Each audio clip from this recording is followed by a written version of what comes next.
अस्सलामु अलैकुम मेरे प्यारे अजीज दोस्तों, नबी पाक सल्लल्लाहु अलैहि वसल्लम और एक ऊंट का वाक़या। हजरत तमीम दारी रजी अल्लाहु अन्हा फरमाते हैं कि हम एक बार हुजूर सल्लल्लाहु अलैहि वसल्लम की बारगाह अक़दस में हाजिर थे कि एक ऊंट भागता हुआ आया और सल्लल्लाहु अलैहि वसल्लम के सरे अनवर के पास आकर खड़ा हो गया, जैसे कान में कोई बात कर रहा हो।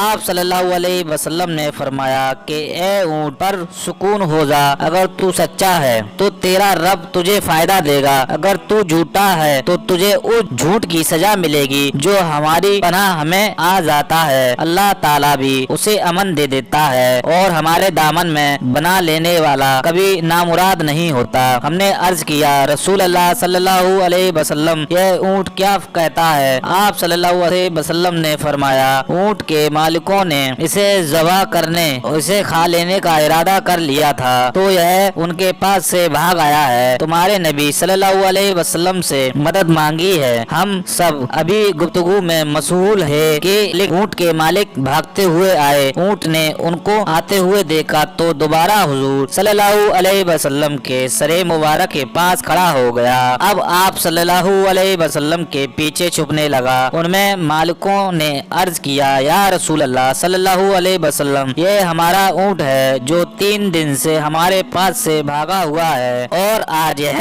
हमें आपकी खिदमत में मिला है। इस पर आप सल्लल्लाहु अलैहि वसल्लम ने फरमाया, यह मेरे सामने शिकायत कर रहा है कि तुम्हारे पास कई साल तक पला बड़ा है। जब मौसम में गर्माई आती तो तुम घास और चारे वाले इलाके में इस पर सवार होकर जाते और जब मौसम में सर्दी आती तो तुम इस पर बैठकर गर्म इलाकों की तरफ जाते। अब जबकि इस खस्ता हाल की उम्र में पहुंच गया तो तुमने इसे जबा करके इसका गोश्त खा लेने का इरादा कर लिया है। उन्होंने अर्ज किया, खुदा की कसम या रसूल अल्लाह सल्लल्लाहु अलैहि वसल्लम, यह बात बिल्कुल इसी तरह है जिस तरह आपने फरमाया। इस पर हुजूर सल्लल्लाहु अलैहि वसल्लम ने फरमाया, एक अच्छे खिदमत गुजार की उसके मालिकों की तरफ से क्या यही सजा होती है? तो वह अर्ज गुजार हुए कि या रसूल अल्लाह सल्लल्लाहु अलैहि वसल्लम, अब हम ना इसे बेचेंगे और ना ही इसे ज़बह करेंगे। उसके बाद आप सल्लल्लाहु अलैहि वसल्लम ने उस ऊंट को कुछ दरहम में खरीद लिया और फरमाया कि ए ऊंट, जा तू अल्लाह ताला की रजा के खातिर तू आजाद है। उस ऊंट ने हुजूर सल्लल्लाहु अलैहि वसल्लम के सरे मुबारक के पास अपना मुंह ले जाकर कोई आवाज दी तो आप सल्लल्लाहु अलैहि वसल्लम ने फरमाया,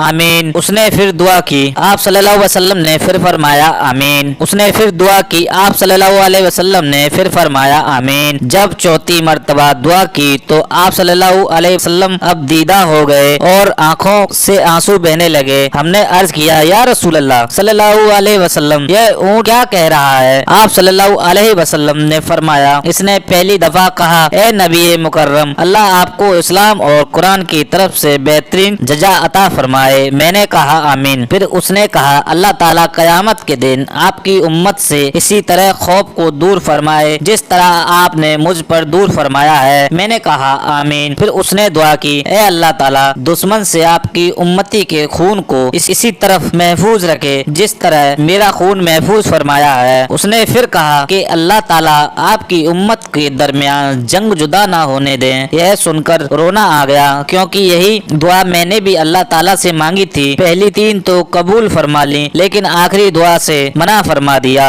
जब जिब्रील अलैहिस्सलाम ने अल्लाह ताला की तरफ से मुझे खबर दी है कि मेरी यह उम्मत आपस में जंग करके फना होगी, जो कुछ होने वाला है कलम उसे लिख चुकी है। मोहतरम हजरात, नबी करीम सल्लल्लाहु अलैहि वसल्लम के हदीस मुबारक में जो लिखा है आज वह बिल्कुल सच नजर आ रहा है। आज के दौर पर नजर दौड़ाएं तो हम देखते हैं कि मुसलमान किस तरह एक दूसरे के खून के प्यासे हैं, एक दूसरे को किस तरह कत्ल करने को तैयार हैं, फिरका बरियत के नाम पर एक दूसरे के जान के दुश्मन बने हुए हैं। जितना नुकसान मुसलमान का किया है उतना शायद काफिरों ने मुसलमान का नहीं किया है। हमें चाहिए कि हम अल्लाह ताला की रस्सी को मजबूत से थाम लें, फिरका बरियत को खत्म करें और एक उम्मत बन जाएं और आपस की नफरतों को खत्म कर दें। मुसलमान का भाई है, आपस में प्यार और मोहब्बत से रहें। अल्लाह ताला हम सबको समझने और नेक बनने की तौफीक अता फरमाए, आमीन।